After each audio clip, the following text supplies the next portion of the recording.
আসলে কি আমাদের বাংলাদেশের যে দুর্যোগের যে ম্যাপ সেটা থেকে কোনো ধরনের পরিবর্তন এসেছে? কারণ আমরা দেখলাম যে দুর্যোগ মন্ত্রণালয় থেকে বরাদ্দ করা হলো, সে বরাদ্দটা 30 এপ্রিলে হয়েছে, সেটা শুধুমাত্র সরকারি দলের যারা আসন প্রাপ্ত হয়েছেন তাদের আসনগুলোতে শুধু বরাদ্দটা দেওয়া হয়েছে, বিরোধী দলের যারা আছেন তাদের কারোতে বরাদ্দটাগুলো দেওয়া হয় নাই। যদি এরকমটা হয়ে থাকে যে বাংলাদেশের আসলে দুর্যোগগুলো যখন আসবে তখন শুধু সরকারি দলের যে আসনগুলো আছে সেখানেই দুর্যোগগুলো আসবে, বিরোধী দলের যে আসনগুলো আছে সেখানে দুর্যোগগুলো আসবে না, তাহলে হয়তো একভাবে হতে পারতো। কিন্তু দুর্যোগগুলো যখন আসে মাননীয় মন্ত্রী মহোদয়, তখন কিন্তু আপনার আসনেও আসে, তখন আমাদের আসনগুলোতেও এই দুর্যোগগুলো আসে, তখন কিন্তু আমরা সবাই কিন্তু সাফারার হই। এবং এই যে বরাদ্দগুলো আসে এটা কিন্তু সরকারি দল বিরোধী দল এই বিভাজন করে এই দুর্যোগগুলো আসে না।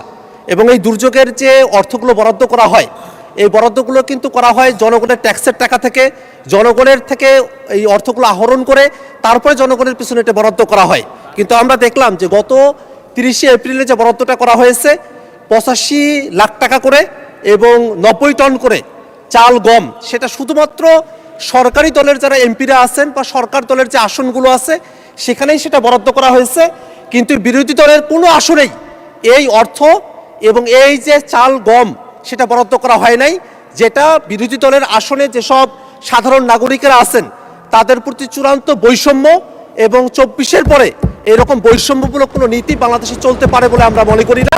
এই কারণে আমরা মাননীয় দুর্যোগ ব্যবস্থাপনা এবং ত্রাণ মন্ত্রণালয়ের মাননীয় মন্ত্রীর কাছে আমরা জানতে চাই যে আসলেই কি বাংলাদেশের দুর্যোগ আসবার ক্ষেত্রে সরকারি দল বিরোধী দলকে বিবেচনা করে আলাদা দুর্যোগের কোনো মানচিত্র তৈরি হয়েছে কিনা, যদি না হয়ে থাকে এই দুর্যোগগুলোকে মোকাবেলা করবার জন্য যে সরকারের তরফ থেকে বরাদ্দগুলো দেওয়া হয় সেই ক্ষেত্রটাতে বৈষম্য দূরীকরণের ক্ষেত্রে দৃশ্যমান কোনো পদক্ষেপ গ্রহণ করা হবে কিনা, এবং কবে নাগাদ বিরোধী দলের যারা আমরা বঞ্চিত হয়েছি, আমাদের আসনের মানুষেরা বঞ্চিত হয়েছে, এই বঞ্চিত মানুষদের বঞ্চনা ঘুচাবার জন্য দুর্যোগ ব্যবস্থাপনা এবং ত্রাণ মন্ত্রণালয় থেকে সমতা ভিত্তিক বৈষম্য দূরীকরণমূলক উদ্যোগ গ্রহণ করা হবে এবং সেটা আসলে দেশের জন্য উপকার হবে।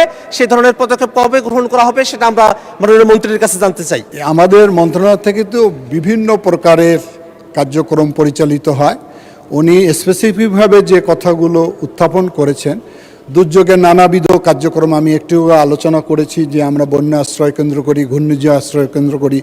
যখন যেখানে দুর্যোগ সংগঠিত হয় জেলা পর্যায়ে প্রত্যেকটা জেলা প্রশাসকের কাছে আমাদের বরাদ্দ দেয়া রয়েছে জিআর ক্যাশ এবং জিআর রাইস। আর উনি টিআর কাবিখার কথা বলেছেন, যে সমস্ত এমপি মহোদয়রা আমাদের কাছে চাহিদাপত্র দেয় সেখানে আমরা বরাদ্দ দিয়ে থাকি। আমার মনে হয় যে কাল পরশুর মধ্যে ওনারা ওনাদের বরাদ্দ পেয়ে যাবেন। ধন্যবাদ। আপনারাও পেয়ে যাবেন, আপনারাও পেয়ে যাবেন। খবরের কাগজ, নিখাদ, নির্ভীক, নিরপেক্ষ।